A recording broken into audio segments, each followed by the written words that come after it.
자, 오늘도 역시 하나님이 통치하시는 세상에 왜 이런 일이 벌어지는가 시리즈 세 번째죠. 왜 악이 있는가, 왜 죽음이 있는가, 학대가 있는가. 여기까지 했군요. 네 번째가 되네요. 네 번째. 오늘은 시기심에 대해서 말씀을 전하겠습니다. 시기심. 제가 한 2년 전에 야고보서를 강의할 때 시기심에 대해서 신학적으로, 심리학적으로 자세하게 설교를 한 적이 있습니다. 찾아봤더니 재작년 3월 달에 했더라고요. 그러니까 25개월 전에 시기심에 대해서 야고보서 본문을 가지고 상당히 포괄적으로 다 다루었어요.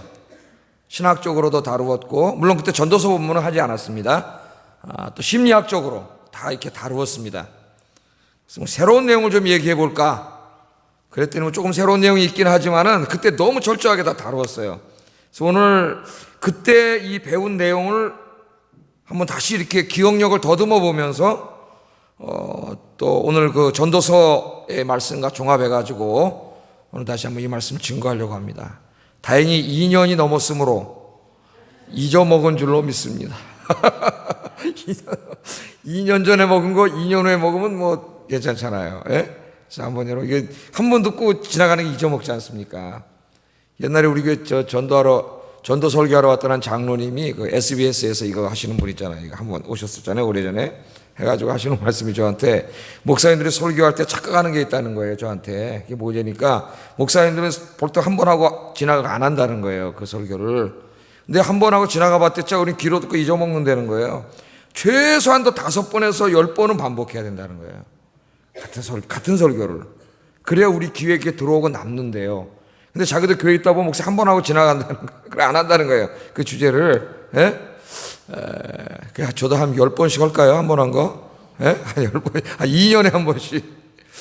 자, 아마 그 내용들이 그 당시 상당히 또 심리학적 이런 내용들이기 때문에 다시 한번 공부해도 문제가 없다고 봅니다. 오늘 이 솔로몬은 하나님께서 통치하시는 세상에 하나님의 형상대로 지음받은 사람들이 왜 서로 사랑하지 못하고, 왜 서로 이렇게 격려하고 칭찬해 주지 못하고, 왜 이렇게 시기하고 질투하고 다투고 살아가는가. 이게 참 슬퍼합니다. 우리 그럴 때가 있지요. 저는 뭐 남보다는 저 자신에 대해서 이렇게 생각할 때가 있습니다. 내가 이렇게 목사인데 동료 선후배 이렇게 소식을 들을 때에 좀 이렇게 안 좋은 소식을 들으면은 정말 제 마음이 아프고 안 됐다. 왜 이렇게 됐지? 이런 마음이 들어요. 좀 잘 됐다는 소식을 들으면 잘 돼서 기쁘다 그런 마음도 있지만은 또 무슨 마음이 들까요? 예? 이상하게 이렇게 썩 마음이 불편하지, 이렇게 좀 시원하지 않은 이상하게 인간이 또 굉장히 저에게 실망을 하죠. 내가 이거밖에 안 되는 인간이구나. 이거밖에. 남의 고통에 함께 해주는 것보다 남이 잘 된 일, 그것도 좀 나랑 이렇게 가까운 사람이 잘 된 일을 진정으로 내가 마음속으로 이렇게 축하해 주기가 쉽지 않다는 걸 알았습니다. 여러분 어떠세요? 우리 속담에도 사촌이 땅 사면은 어디가 아파요, 여러분? 배가 아파요. 저 사돈의 팔촌이 땅 사면 뭐까짓 거 별로 관심 없는데 사촌이 땅 사면 배가 아파요. 나 모르는 저쪽에 김연아 같은 선수가 잘 되면 뭐 그냥 잘 모르겠는데 그 김연아가 내 친한 친구의 딸이면은 내 마음이 편하지 않습니다. 겉으로는 축하해 그러지만은 축하해 하는 마음이 안 생겨요, 우리 마음속에. 솔로몬이 이제 이런 마음을 안타까워하는 거죠. 솔로몬이 안타까워하지만 사실은 솔로몬의 입을 통해서 누가 안타까워하는 거예요? 하나님이 안타까워하시는 거죠. 하나님이. 원래는 하나님을 이렇게 안 만드셨거든요. 이 사람이 잘 되면 우리가 서로 칭찬하고 격려하고 내일처럼 기뻐해주고 이렇게 만들었는데 인간이 죄를 진 다음에 불의를 행하게 되고 학대를 하게 되고 죽음이 들어오게 되고 우리 다 했잖아요. 이걸 서로 해주지 못하고 시기하게 된다는 거예요. 근데 이 시기심이라고 하는 거는 굉장히 여러분 이게 파괴적인 힘입니다. 이제 우리가 같이 공부해 보겠지만은 이 시기심이 엄청나게 파괴적인 힘이에요. 첫째는 자기 인생을 다 파괴할 뿐만 아니라 가까이 있는 그 시기의 대상, 그 사람도 힘들게 하고 교회 공동체 안에서는 교회를 분열시키는 엄청난 파괴적인 힘으로 나타나요. 오늘 이 시기심의 정체를 우리가 한번 살펴보고 그 기원을 살펴보고 이거 반드시 우리가 해결해야 됩니다. 저는 완전 해결할 수는 없다고 봐요. 인간의 몸을 입고 있는 이상은. 그러나 극복해 나갈 수 있다. 적어도 파괴적인 힘으로는 나오지 않게 우리 마음속에 완전히 나는 시기하지 않아. 그런 사람은 없을 것 같아요, 제가 볼 때. 그러나 그런 마음이 생길 때 얼른 기도하고 축하해 주려고 노력하고, 그럼 훌륭한 사람 아닙니까? 난 그런 사람 훌륭한 사람이라고 봐요. 그래서 오늘 이 말씀을 들으면서 성령께서 여러분 우리 마음을 만져주시고 치유해 주셔서 이 병든 마음, 근데 병든 마음만이 아니에요. 사실 엄청난 죄입니다. 죄를 치유해 주시는 역사가 있기를 주의 이름으로 축복합니다. 자, 오늘 이렇게 말씀해 보세요. 솔로몬이 세상을 살펴보니까요, 열심히 수고하고 돈도 많이 벌고 또 성공도 하고 높은 지위에 오른 사람들이 있는데, 그 사람들이 있어요. 남들보다 재능이 뛰어난 사람들도 있습니다. 그런데 주변에 있는 사람들이 이를 축하하고 함께 즐거워해 주기보다는 시기하는 모습을 발견하게 돼요. 그게 이제 오늘 4절 말씀이죠. 같이 한번 읽어봅니다. 시작.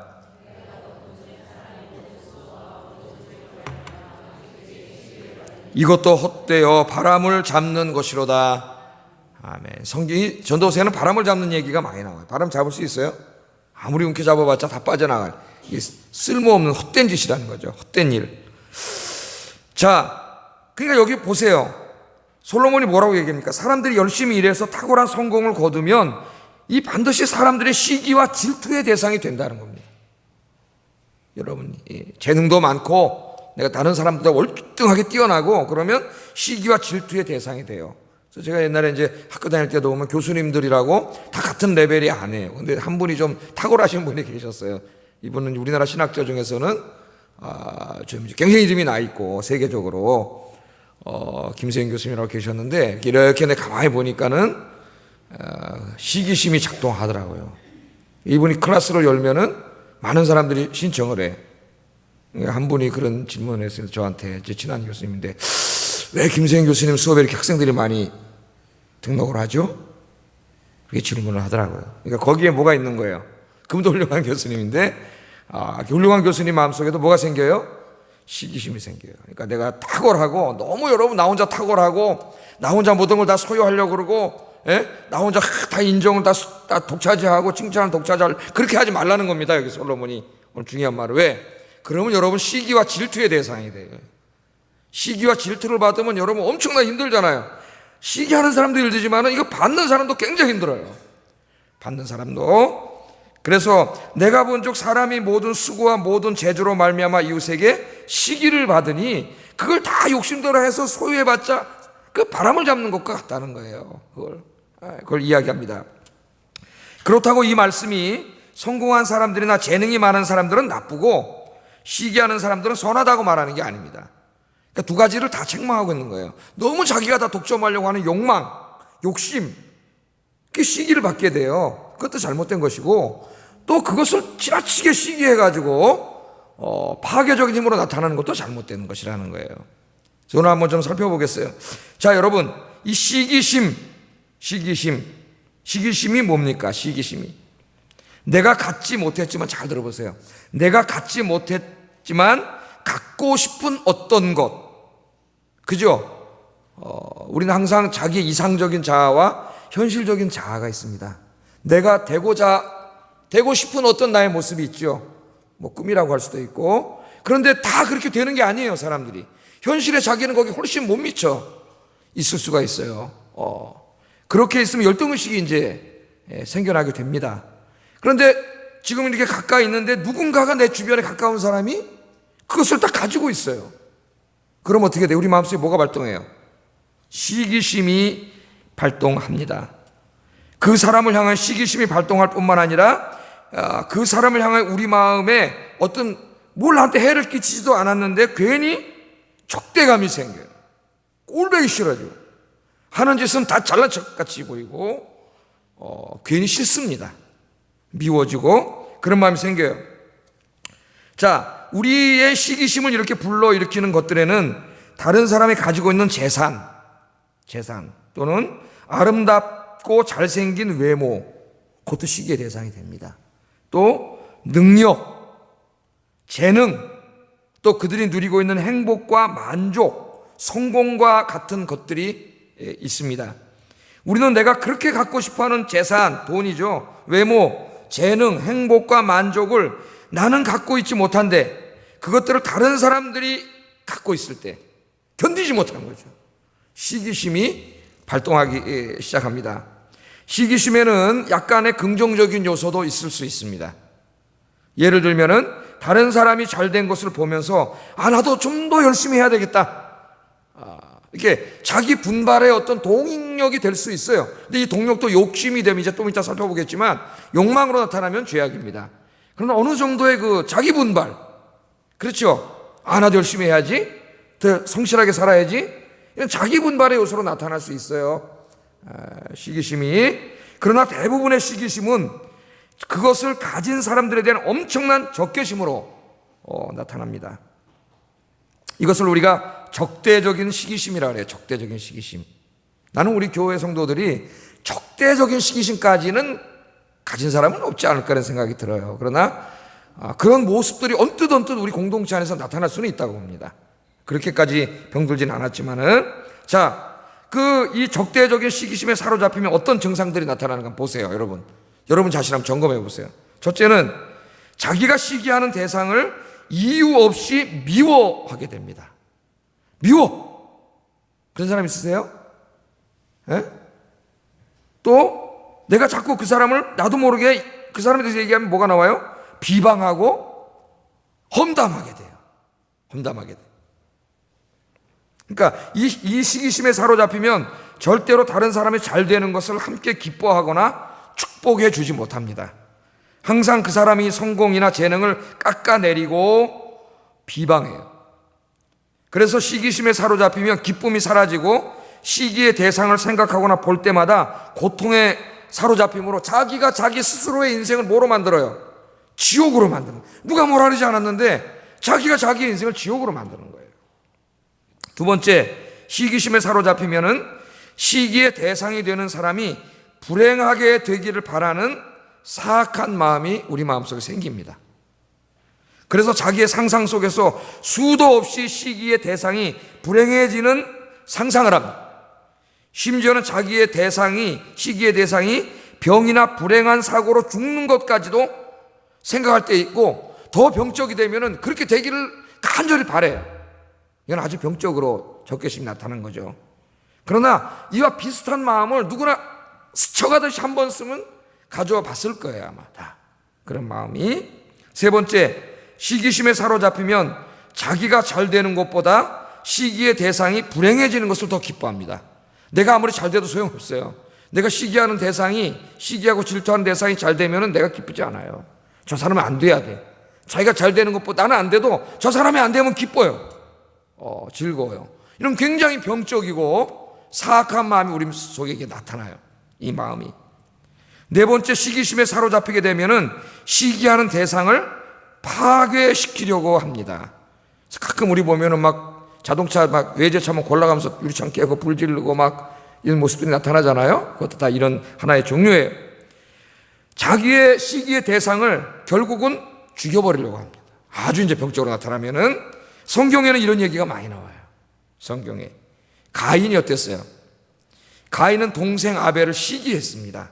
뭘 시기했어요? 자기가 하나님 앞에 인정을 받고 싶었거든. 예? 인정받을 짓은 안 하면서 인정받고 싶은 욕구만 있어요. 이게 문제예요, 항상. 하나님 앞에 칭찬받고 싶은데 칭찬받을 짓은 안 해. 그래서 칭찬받을 욕구만 있는 거죠. 그런데 자기가 그렇게 하나님께 인정받고 싶었는데 둘 다 제사를 지냈는데 하나님 누구를 인정해 주세요? 동생을 인정해 줬어요. 아우의 제사만 받았어요. 그랬더니 가인의 마음에 뭐가 솟아났어요? 시기심이 나왔어요. 그래서 이 시기심 때문에 결국 동생을 어떻게 했어요? 때려 죽였어요. 여러분, 살인이, 인류 최초의 살인의 동인이 시기심이라는 걸 알아야 돼요.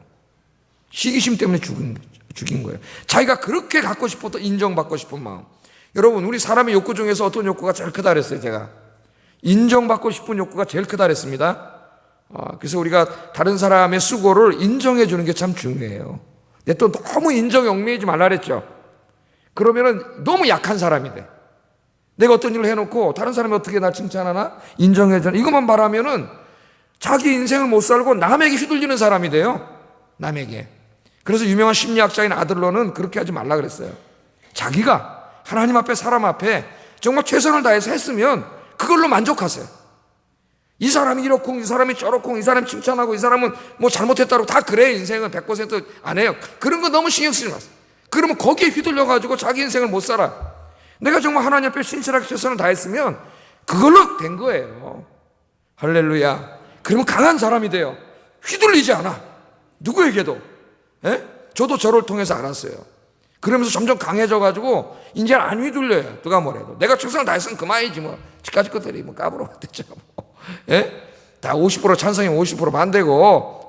근데 이게 너무 거기에 얽매이면, 칭찬과 인정에 얽매이면 자기가 너무 힘들어요. 왜? 뭘 하기만 하면 다른 사람이 이 나를 어떻게 하는가 하다 괜히 또 집에 가서 혼자 내가 뭐 잘못했나 그러고 또 자기를 힘들게 하고 너무 힘들게 해 자기를. 왜 그래? 그러지 마세요. 그래서 우리는 남을 인정해 주려고 노력하되, 그래서 이 아들러는 칭찬하지 말라 그래요. 칭찬하면 그 사람을 약하게 만든다는 거예요. 그래서 칭찬하지 말고, 어떤 사람은 칭찬은 고래도 춤추게 한다고 칭찬을 많이 하려고 하는데 칭찬도 지혜롭게 해야 될 것 같아요. 그 사람의 수고를 인정해 주래요. 그냥 인정해 줘서 그 사람이 그냥 자기가 수고한 것으로 만족할 수 있게, 그래야 그 사람이 강한 사람이 된다는 거예요. 여러분 자녀를 키울 때도 그렇게 키우라는 거예요. 그래서 아들러는 이 육아에 굉장히 관심이 있습니다. 어린아이들을 어려서부터 이렇게 잘 키우는데 관심이 있어요. 자, 또 요셉을 보세요. 요셉의 형들이 요셉을 시기했습니다.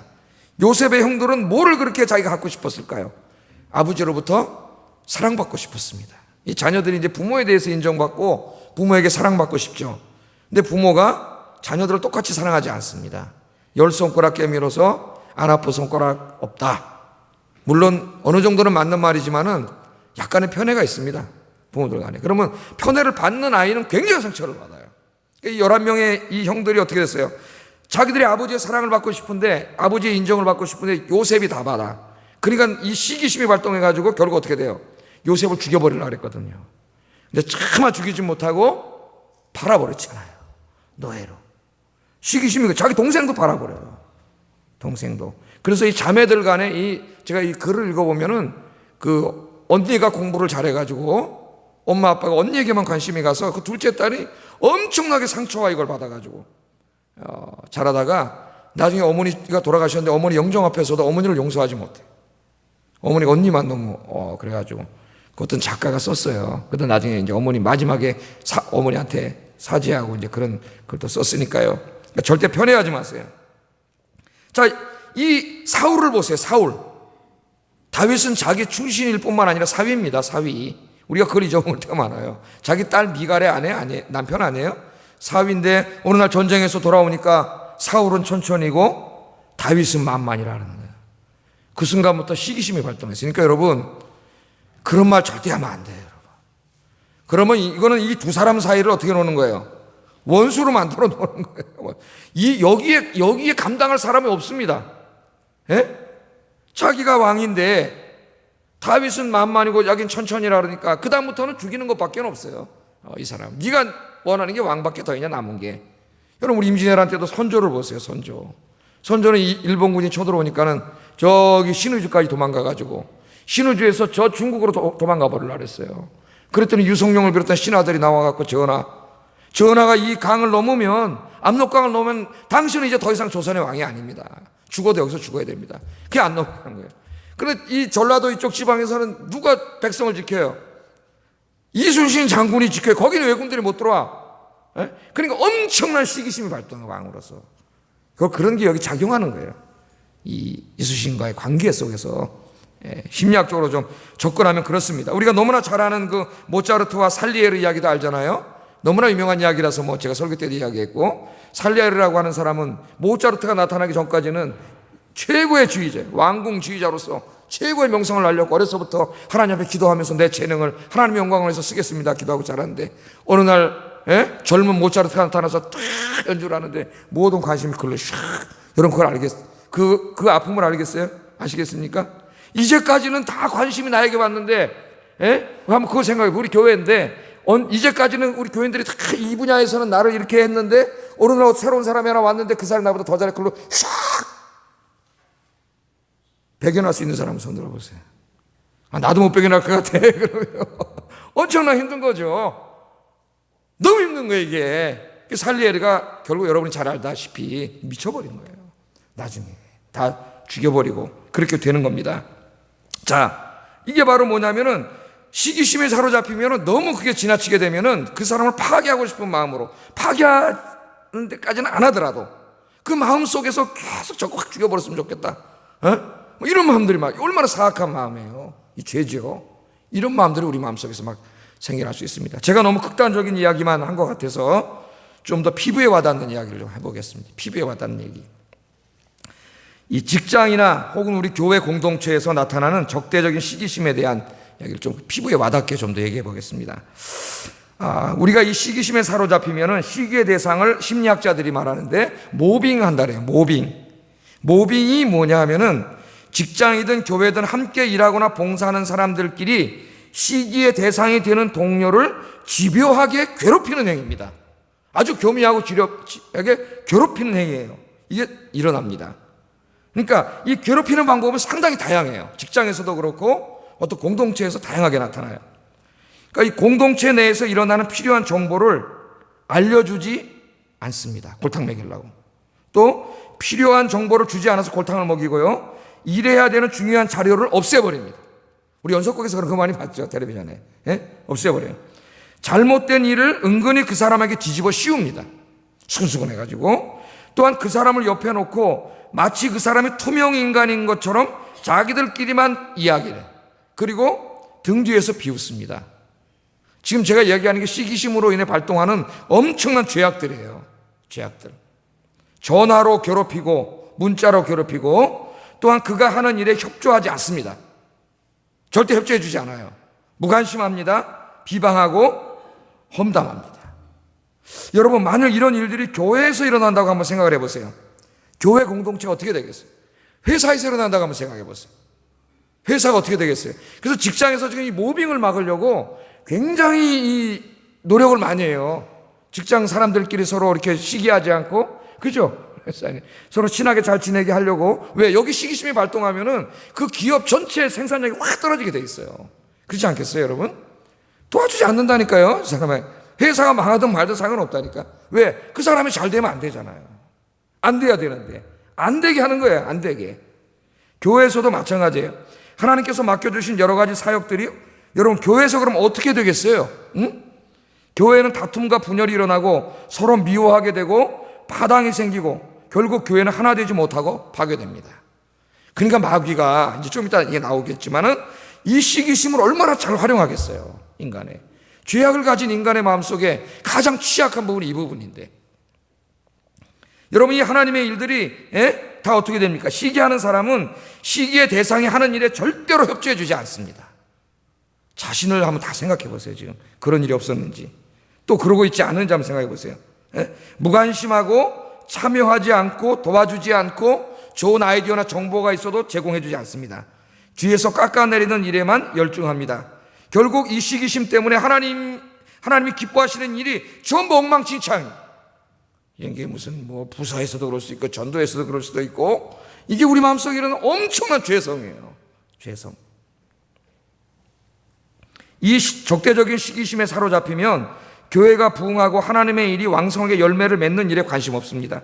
만일 시기의 대상이 하나님의 일에 앞장서고 있다면 그 사람을 통하여 교회가 부흥되고 잘 되기보다는 교회가 깨지고 하나님의 일이 망하는 걸 더 바라게 돼요. 왜? 이 사람이 이래가지고 교회가 잘 되면 또 그 사람 인기가 올라가니까 나는 겨우 못 사는 거예요. 그러니까 저거 안 돼야 돼, 하는 일이. 안 돼서 또 웃음거리가 돼야 돼요. 그래야 내 마음이 편해. 이런 마음이 막 생겨나는 거예요. 여러분, 이거는 우리 마음속에 다 있잖아요. 그런 거 한 번씩 다 경험해 보셨죠? 우리 마음속에 이게 다 있어요. 그럼 한번 보세요. 이런 시기심이 이게 어디에서 오는 건가? 이게 중요합니다. 이제부터. 이 시기심이 그냥 단순한 게 아니에요. 그래서 우리 지금 야고보서 공부할 때에 야고보서 3장 15절 같이 한번 읽어보겠습니다. 시작.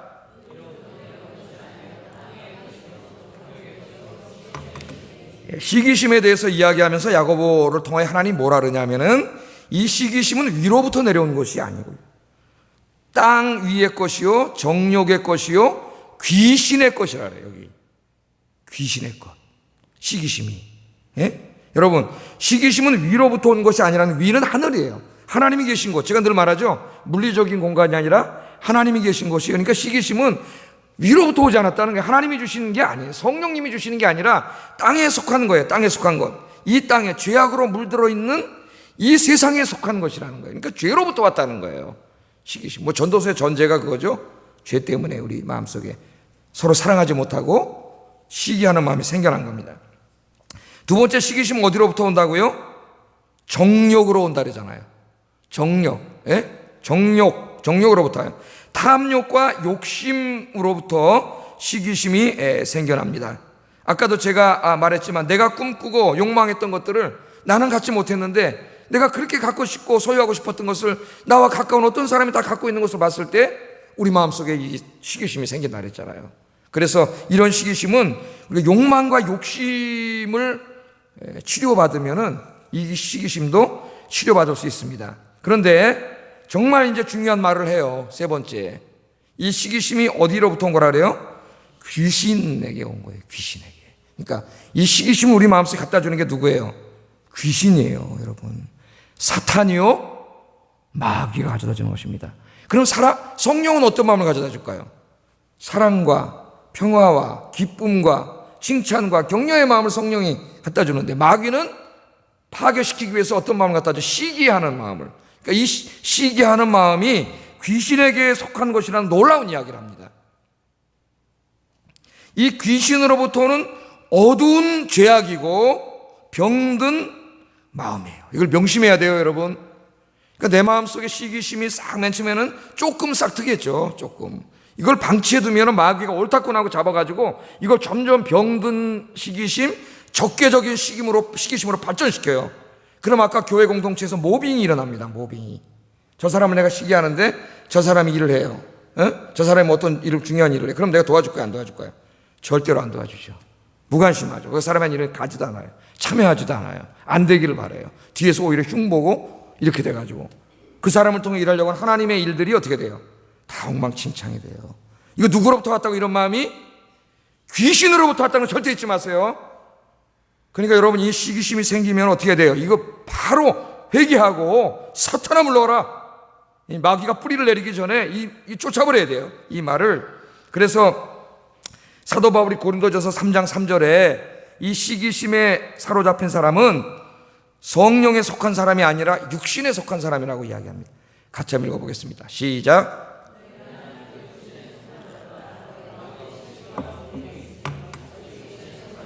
사람을 따라 행함이 아니하리요. 아멘. 시기는 분쟁을 일으키죠. 시기와 분쟁이 같이 나옵니다. 성경에. 시기와 분쟁이 있으니 어찌 육신에 속한 자가 아니겠느냐. 성령에 속한 자가 아니에요. 성령과 육신이 대조되고 있습니다. 성령에 속한 자도요, 아까도 제가 말했지만 완전하지 않아요. 이 땅에 구원이 완성되지 않았기 때문에 조금의 시기하는 마음이 생긴다 그랬잖아요. 근데 성령에 속한 사람은 어떻게 해요? 기도하죠. 하나님, 내가 이거 왜 이럽니까? 이 마음속에. 예? 내가 시기하지 않게 해주세요. 정말 진심으로 축하해주게 해주세요. 주의 일인데 내가 협력하게 해주세요. 이렇게 마음이 생기죠. 그러나 그런 것 다 없애버리고 이게 병든 시기심으로 계속 나타날 때는 육신에 속한 사람이 돼요. 뿐만 아니라 더 무서운 얘기를 합니다. 갈라디아서 5장 19절 21절에 시기심에 사로잡혀 사는 사람은 하나님 나라를 이업으로 받지 못한다고 이야기합니다. 같이 한번 읽어보겠습니다. 시작. 주술과 원수 맺는 것과 분쟁과 시기와 이런 일을 하는 자들은 하나님의 나라를 유업으로 받지 못할 것이요. 여러분, 우리가 성경 말씀을 잘 읽어야 돼요. 하나하나를. 이 죄악을 열거하면서 이 분쟁과 시기에 사로잡혀서 계속 회개하지 않고 이 길로 가는 사람은 하나님의 나라를 유업으로 받지 못한다. 굉장히 심각한 거죠. 그러니까 이 시기심이라고 하는 게 굉장히 큰 죄예요. 하나님 나라에 들어가지 못하는 죄예요. 그러니까 우리는 이것을 너무 그냥 방치해두는 경향이 있어요. 내 마음속에서. 오늘 이걸 깨달으라고 하나님 우리에게 주시는 거예요. 이거 가벼운 죄가 아니에요. 굉장히 심각한 죄입니다. 자기 자신에 대해서도 하나님에 대해서도 공동체에 대해서도. 솔로몬은 전도서에서 인생에 대해서 이야기하지만 야고보는 교회에 대해서 이야기를 해요. 교회에 이게 엄청난 파괴적인 힘을 가져오기 때문에 이 시기심을 회개하지 않고 계속 이렇게 모빙으로 가는 사람은 하나님 나라를 유업으로 받지 못한다니까 그러니까 이것은 결국 그 사람이 구원받지 못한 사람이라는 증거라는 거예요. 이 죄가 굉장히 여러분 큰 죄입니다. 그러니까 여러분 이 시기심이 생길 때 여러분들은 마귀가 살짝 갖다 놓으려 때 마음에서부터 기도하면서, 이따 이제 우리가 또 공부할 거지만은 시기심을 완전히 뿌리내리지 못하도록 쫓아버리는 여러분 되기를 주의 이름으로 축복합니다. 네. 저도 지금 뭐 시기하는 마음 조금 이렇게 들 때가 있어요. 시샘이라 그럴까요? 좀 부러워하는 마음. 시기보다는 좀 부러워하고, 남이 좀 잘 되면은 가까운 사람이 조금 시기하는 마음이 생기죠. 그때 어떻게 해요? 금방 회개한다고. 이게 뭡니까 하나님? 내가 왜 이러죠? 진심으로 축하해 줘야 되는데 진심으로 축하해 줄 수 있게 해주세요. 그러면 또 하나님의 마음을 뭐 100%는 아니더라도 한 90% 정도 이렇게 칭찬할 수 있는 마음을 줘요. 약간 또 10% 남아있어요. 그래도 인간이 완전하지 않은 것 같아요. 내가 볼 때. 예? 계속 기도해야 돼요. 그러니까 제가 지금 설교하는 게 핵심은 뭐냐면은 이 문제를 심각하게 생각해야 된다는 거예요. 우리 이건 너무나 방치해둬요. 내 마음속에서 마귀가 막 날 휘젓도록. 여러분이 시기심이 한번 휘저어 보세요. 여러분 힘들어서 못 살아요. 기쁨이 다 사라져요. 여러분 이거 심각하게 생각하고 기도해서 물리치는 여러분 되기를 주의 이름으로 축복합니다. 자, 이 시기심의 비극적인 결말은 야고보서 3장 16절에 이렇게 이야기합니다. 같이 한번 읽어보겠습니다. 시작. 시기와 다툼이 있는 곳에서 뭐가 있어요? 혼란과 악한 일이 발생해요. 회사든 뭐 정부기관이든 교회 공동체든 어디든 마찬가지입니다. 두 가지 경우로 생각해 볼 수가 있는데, 첫째는 시기하는 본인의 인생에 혼란이 와요. 둘째는 그가 출석하고 있는 공동체입니다. 공동체. 시기심은 이를 극복하지 못할 경우, 여러분 이걸 기도로 처리하지 못할 경우 자기 자신의 인생에 엄청난 해를 끼칩니다. 자기 자신에 대해서. 자신의 인생에 대혼란이 찾아오고 끊임없이 시기의 대상을 미워하고 증오하는 일을 계속하게 돼요. 아까 사울왕처럼, 살리에르처럼 그렇게 된다는 거예요. 여러분 사울왕 보세요. 하나님 왕까지 시켜줬잖아요. 살리에르 보세요. 모차르트 배우면 세계에서 2등이에요. 여러분 2등 컴플렉스를 아십니까? 2등 행복하지 않습니다. 1등이 있는 한 행복하지 않아요. 차라리 10등이 더 행복해요. 여러분 2등 최고 탑 바로 밑에 있는 사람이 굉장히 불행해요. 심리적으로. 뭐 이거 대학이라든가 뭐 레벨 다 마찬가지예요. 엄청난 거 시기심과 열등의식이 거기서 작용하게 돼요. 하나님께서요 저와 여러분에게 많은 걸 주셨어요.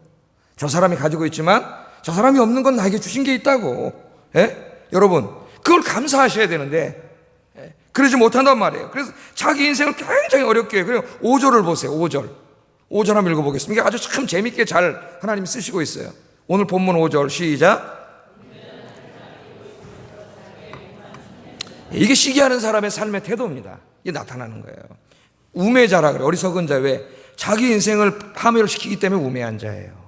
이걸 해결하면 행복해지는데 그걸 해결하지 않고 내버려 두므로 마귀에게 휘둘려서 맨날 끌려댕겨.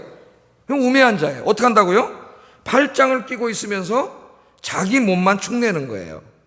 팔짱을 끼면 일을 할 수 있어요? 없어요? 일을 할 수 없잖아요. 일을 하지 않으면 어떻게 돼요? 가난해지겠죠.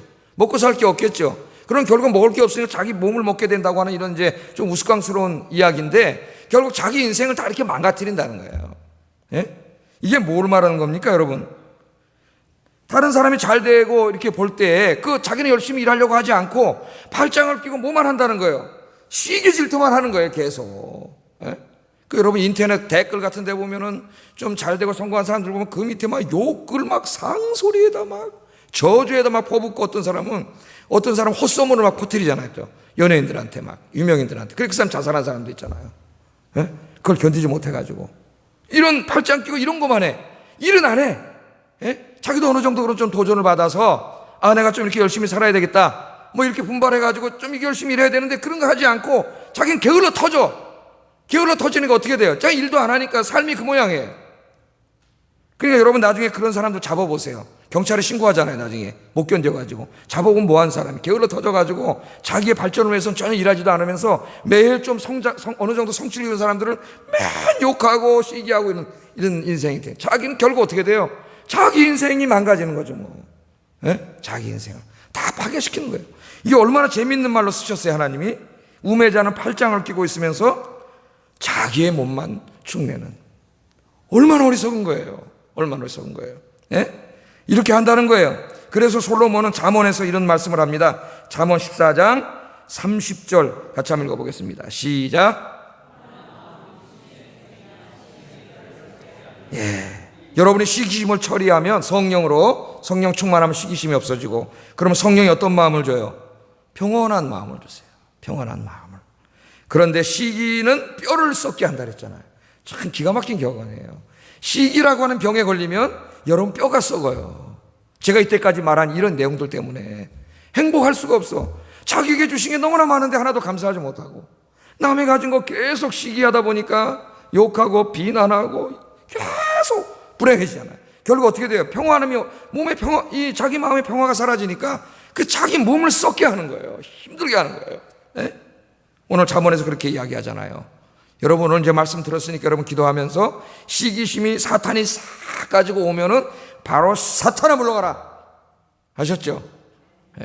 하나님 그렇게 기도하세요. 내 마음에 이런 죄성의 마음이 생기는데 내가 정말 저 사람을 시기하지 말게 하시고 사랑하게 하시고 진심으로 축하해 줄 수 있는 마음을 주시옵소서. 계속 기도하셔야 돼요. 마귀가 계속 공격하기 때문에. 그렇게 기도하시기를 바랍니다. 둘째, 시기심은 자기만 파괴시키는 게 아니라 자기가 속한 공동체를 파괴시킨다 그래서 제가 이제까지 쭉 다 이야기했습니다. 그래서 마귀는 시기심을 가지고 교회를 파괴시켜요. 교회가 무너지는 게 다 그 근저에는 시기심입니다. 시기심 때문에 갈라지고 미워하고 돕지 않고 파당이 생기고 이렇게 해서 전부 다 이게 지금, 그러니까 마귀가 교회를 파괴시키는 제일 좋은 방법이 시기심이에요. 왜? 시기심은 우리 인간에게 누구나가 있기 때문에 이걸 가지고 인간을 마음대로 자기가 하기가 제일 쉬운 거예요. 그래서 우리 교회는 이 시기심은 기도로 물리치고 성령 충만해서 우리 아이언교회는 서로 뭐 조금 시기하는 마음이 있을지 모르지만 그게 병적으로 나타나지 않고 서로 기도해주고 칭찬해주고 협력하고 돕고 오직 누구만을 위해서, 주님만을 위해서 그렇게 살아가는 아이언교회 되기를 주의 이름으로 축복합니다.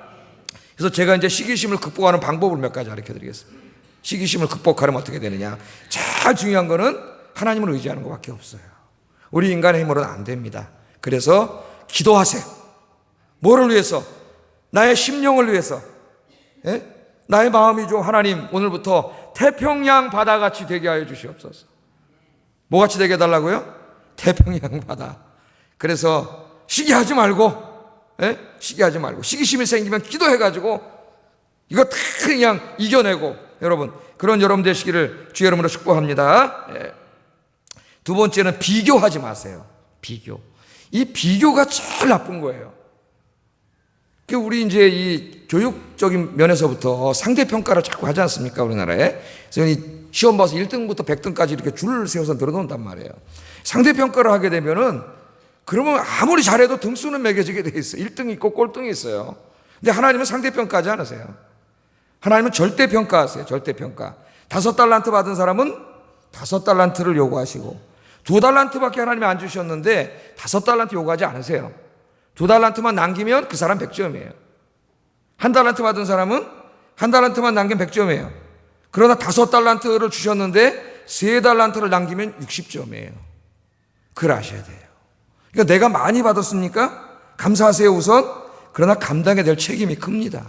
재능이 많고 돈이 많고 하나님 나에게 주신 게 많으면 5달란트를 남겨야 돼요. 남겨야 돼요. 하나님 절대평가. 그러니까 비교하지 마세요. 하나님이 우리 자신에게 다 여러분 보면 정말 신묘막측하게 하나님 다 만들어 주셔가지고 다 좋은 거 주셨어요. 좋은 거 주셨어요. 제가 맨날 이렇게 좀 이렇게 키가 작은데 막 키도 크고 모델만 바라보면서 와 저놈들 잘생겼다 하면서 그렇게 살면 어떻게 될까요? 제가 어떻게 살까요? 자식도 키 커 봤더니 축구하면 나보다도 못하고 뭐 축구를 못하냐 탁구를 못 치냐 탁구 저 때가 다 이기고 뭐 농구도 내가 했을 때 배구만 좀 안 되더라고. 배구는 뒤에서 한번 때리고 그냥 하나님 다른 걸 주셨어요. 저도 그 시기도 해보고 열등의식도 있어서 다 아는데 비교하지 마세요. 그럼 하나님이 서운해하셔. 아니 하나님은 다 주셨다는 게 여러분이 너무 멋지세요. 왜 남하고 뭘라 비교해요? 다 달라요. 우리는 어차피 다 달라. 성경에 보면 비교하잖아요. 베드로가 요한복음 22장 21장 끝에 보세요.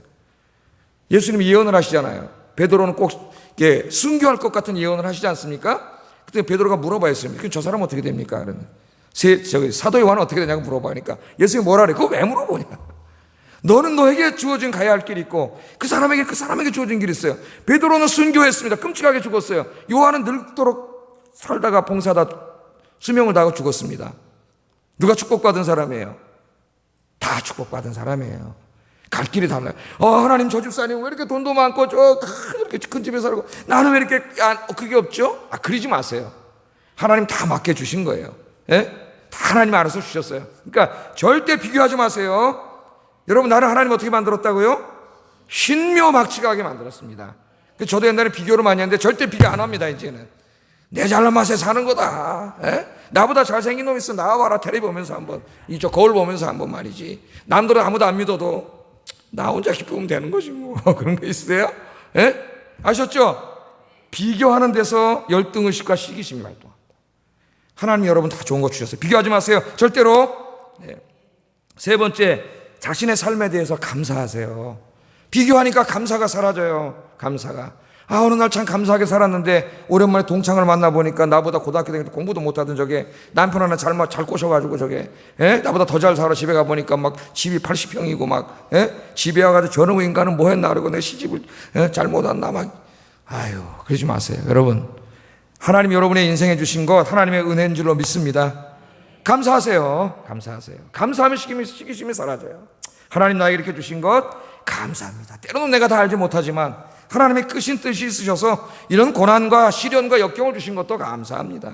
감사합니다. 여러분, 감사할 수 있기를 주의 이름으로 축복합니다. 감사해야 돼요.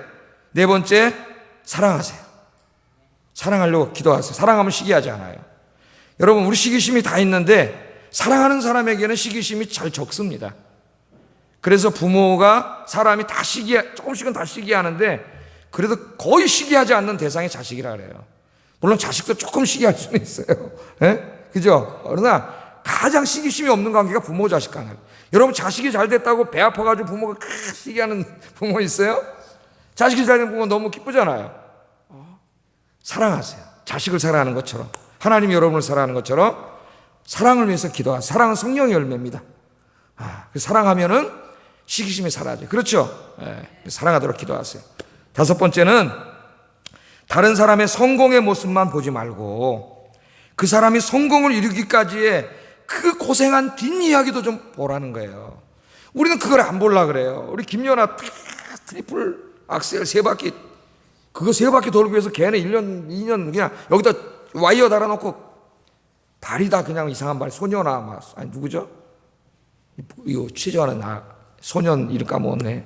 걔도 보니까 발이 당나귀 발이에요. 다 그러니까 그 자리에 오르기까지는 엄청난 노력과 고생과 역경과 좌절이 있던 거지. 그게 된 게 아니니까 그 사람의 화려한 모습만 보지 말고 그 사람이 걸어왔던 그 엄청난 그 고난과 수고와 노력도 같이 보세요. 그러면 오히려 시기심보다는 분발하게 돼요. 분발. 그래, 내가 좀 더 부지런하자. 열심히 더 공부하자. 열심히 목회하자. 저 사람 보니까 정말 열심히 했구나. 내가 부족했구나. 그렇게 되기를 주의 이름으로 축복합니다. 여섯 번째는 소명의식을 갖고 사세요. 소명의식. 나를 여기에 심어 놓으신 분, 나를 지금 이 모습으로 만드신 분, 나를 지금 여기에 일하게 하신 분은 하나님인 줄로 믿습니다. 하나님이 하신 거예요. 하나님이 나를 이리로 부르신 거예요. 주님의 크신 뜻을 이루려고. 이게 하나님 나를 부르셨다는 소명의식이에요. 내 직업과 저 사람 직업을 비교할 필요 없습니다. 하나님이 특별한 뜻 가운데 나를 이곳에 부르셨어요. 어차피 이 세상은 잠깐이에요. 하나님이 나에게 주신 일이 무엇이든지 어떤 일이든지 내가 최선을 다하면 하나님 앞에 가면 몇 점? 100점이에요. 하나님 앞에 똑같아요. 중요한 거는 하나님 앞에 섰을 때의 모습이에요.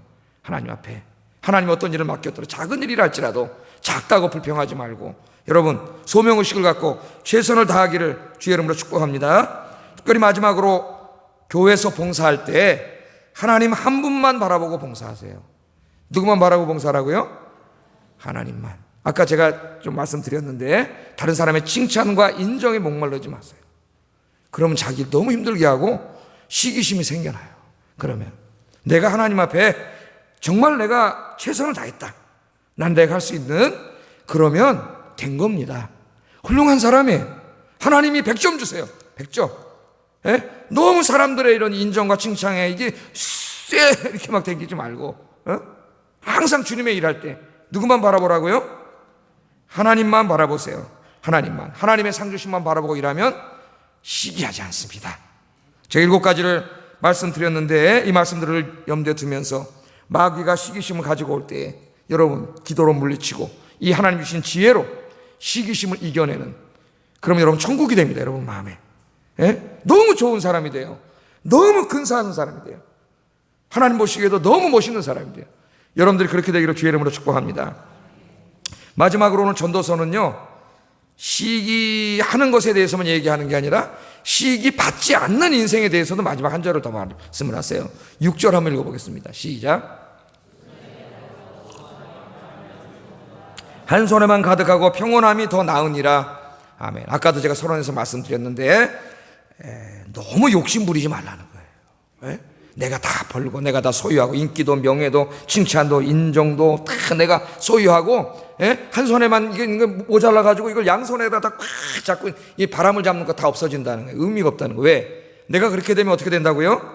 시기의 대상이 돼요. 시기와 질투의 대상이 돼요. 그리고 공동체 안에 자기의 인생의 평온함이 사라져요. 그래서 오늘 하나님 참 지혜로운 말씀을 주시는데, 두 손에 가득하고 수고하며 바람을 잡는 것보다, 이 두 손에다 쥐려니까 얼마나 수고해야 되겠습니까? 예배도 빼먹고 기도도 못하고 이웃들과 즐거운 시간도 못 갖고 이걸 하려니까 온통 두 손에다 쥐려고 했는데 결국 노력해서는 거 쥐었다고 생각을 해보세요. 그 다음에 뭐가 이 바람을 잡는 것과 같다는 거예요. 그 다음에 그것을 얻으면 자기가 그렇게 시기하고 질투하던 그 바로 대상이 됩니다. 자기도 그렇게 했지만 자기도 그렇게 되는 거예요. 그러니까 두 손에 잡으려고 욕심 부리지 말라는 거예요. 하나님께서 그렇게 말씀해요. 그 다음에 뭐라 그래요? 한 손에만 가득하고 평온함이 더 나으니라. 아멘. 그 잠언 같은 말씀을 하십니다. 그렇게 많이 갖지 않대. 욕심 부리지 말고 한 손에만. 예? 여러분 먹고 살 것 있으면 감사하세요. 욕심 부리지 마세요. 너무 나만 이렇게 돈독하게 보이려고 공동체 그렇게 하지 마세요. 그러면 시기와 질투의 대상이 돼서 인생의 평온함이 사라져요. 예? 그런 거 꿈도 꾸지 마세요. 그냥 한 손에만 가지면 돼요. 한 손에만 갖고 한 손에 비었다 할지라도 평온하게 사는 게 더 지혜로운 삶이라는 거예요. 오늘 하나님께서 그것을 우리에게 말씀합니다. 여기 평온한 삶을 살려면은 첫째는 한 손은 여러분이 갖고 한 손은 쥐려고 그러지 말고 한 손은 이웃을 위해 나눠줄 수 있기를 주의 이름으로 축복합니다. 그럼 시기하지 않아요. 우리나라 사람들이 옛날에 LA 폭동 사건 났을 때 흑인들 사는 데 가서 장사해가지고 돈은 엄청나게 벌었는데, 우리 한국 사람들은 그렇게 돈을 벌면 다른 나라 사람들은 그 공동체 어느 정도 기여를 하는데 두 손에다 움켜쥐고 그 다음에 집은 어디로 이사 가냐? 백인들이 사는 데 가서 살아요. 돈만 여기 와서 벌어. 그러니까 흑인들이 들끓는 거죠. 그래가지고 어떻게 돼? 나중에 폭동이 일어나니까 한인 마켓들이 약탈을 당하잖아요. 그래 욕심을 부리지 말고 그 한 손을 벌려서 흑인 사회에 나누어 줬으면 그런 일이 생겼을 때 그런 일이 없어졌어요. 그런 일이 없을 거예요. 여러분 이거 너무 잡으려 하지 말고 한 손을 이웃을 위해서 여러분 좀 벌리시기를 주의 이름으로 축복합니다. 뿐만 아니라 평온한 삶을 살려면 너무 여러분의 인생의 시간을 전부 이거 하는 데다 수고하는 데다 다 돈 벌지 말고 그 먹고 살 만큼만 하세요. 만큼만. 그리고 남는 시간은 하나님께 나오는 데 드리세요. 하나님 뭐라 그랬어요? 예수님이 수고하고 무거운 짐진 자들아 다 내게로 오라. 내가 너희를 쉬게 하리라. 아멘. 우리 인생에 있어서 제일 중요한 시간은 주님께로 나오는 시간입니다. 기도 시간, 말씀 묵상하는 시간, 예배하는 시간, 찬송하는 시간. 아무리 바빠도 이 시간을 빼먹으면 안 돼요. 이거 하나 잡았으면 되는데 이걸 또 잡으려고 이 시간마저 다 바치면 여러분 인생의 평온함이 사라져요. 하나님이 주시는 평화가 사라지면 마음이 병들고 다른 사람들이 시기받는 건 고사하고 자기가 병들어요. 자기가. 그래서 불행한 인생이 된다는 겁니다. 이제 여러분 말씀을 정리해 보겠습니다. 욕심과 시기심을 버리시기를 주의 이름으로 축복합니다. 부지런하게 성실하게 일하되 양손에 가득 채우려고 하지 말고 이 세상의 것들을 나 혼자 다 가지려고 하지 말고 한 손에만 채우고 나머지 한 손은 하나님을 향하여 이웃을 향하여 남겨놓는 지혜로운 여러분들이 되시기를 주의 이름으로 축복합니다. 기도하겠습니다. 하나님께서는 원래 우리가 사랑하며 살도록 그렇게 창조해 주셨는데 우리의 죄 때문에 우리가 그렇지 못합니다. 마귀는 우리의 죄성을 이용해서 시기심을 갖다 심어주고 그 시기심으로 인해서 내 인생을 파괴시키고 우리 공동체를 파괴시킵니다. 기도하세요. 하나님, 마귀가 시기심은 귀신으로부터 온 것이라 그랬는데 내 마음속에 싹 가지고 올 때에 내가 기도로 물리치게 하여 주시옵소서. 그래서 시기하지 않고 진짜 내가 같이 기뻐해주고 사랑하고 칭찬할 수 있는 그리스도인이 되게 하여 주시옵소서 기도하시고, 나 혼자 돈이건 명예건 인기건 칭찬이건 인정이건 나 혼자 다 가지려고 하지 말고 그냥 내 한 손에만 잡고 한 손에 이웃을 향해 벌려줄 수 있도록 인도해 주세요. 같이 기도하겠습니다. 사랑하시는 하나님, 감사합니다. 솔로몬은